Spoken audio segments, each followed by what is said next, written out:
डोंबिवली महानगरपालिकेच्या पालिका भवनात दरम्यान स्थायी समितीची विविध विषयांवरील विशेष सभा पार पडली।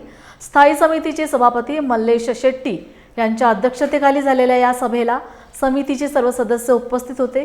सभा क्रमांक 7 अंतर्गत एकूण 15 विषय तसेच पत्रिकांवरील प्रस्तावावर सविस्तर चर्चा करण्यात आली।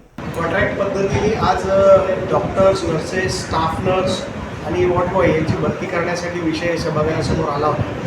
परंतु आमची प्रशासनाला विनंती राहील की कॉन्ट्रॅक्टवर भरती करण्यापेक्षा आपल्या महापालिकेच्या आस्थापनावर जी डॉक्टरांची नेमणूक किंवा डॉक्टरांच्या पदांच्या नेमणुका झालेल्या आहेत त्या पदांची लवकरात लवकर भरती प्रशासनाने सुरू करावी।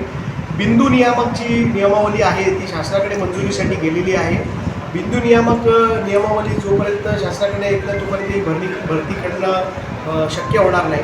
तर त्याच्यासाठी आम्ही प्रशासनाला आज मुदतवाढ फक्त बिंदू नियमावली येईपर्यंत दिलेली आहे। बिंदू नियमावली आल्यानंतर शासनाच्या जी पदं आहेत, महापालिकेची जी पदं आहेत त्याच्यावरती डॉक्टरांची भरती करावी, जी परमनंट भरती असेल आणि जेणेकरून महापालिकेमध्ये कॉन्ट्रॅक्टवरच्या डॉक्टरांची गरज पडणार नाही।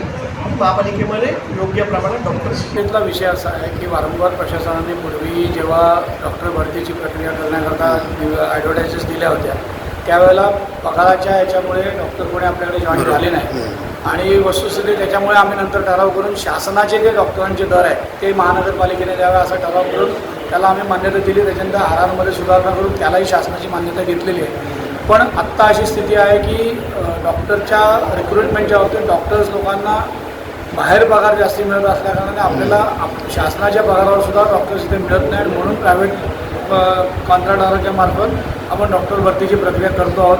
पण आजही ह्या सगळ्या विषयावर जेव्हा आम्ही चर्चा केली तेव्हा आम्ही पुन्हा एकदा आयुक्तांना सांगितलेलं आहे की तुम्ही नव्याने एकदा डॉक्टर रिक्रुटमेंटची प्रोसेस चालू करा आणि नवीन डॉक्टर्स आपल्याकडे कसे भरले जातील याच्याकरता प्रयत्नशील राहा आणि त्याच्याकरता प्रशासन किंवा अख्खं सभागृह त्यांच्या पाठीशी उभं राहील।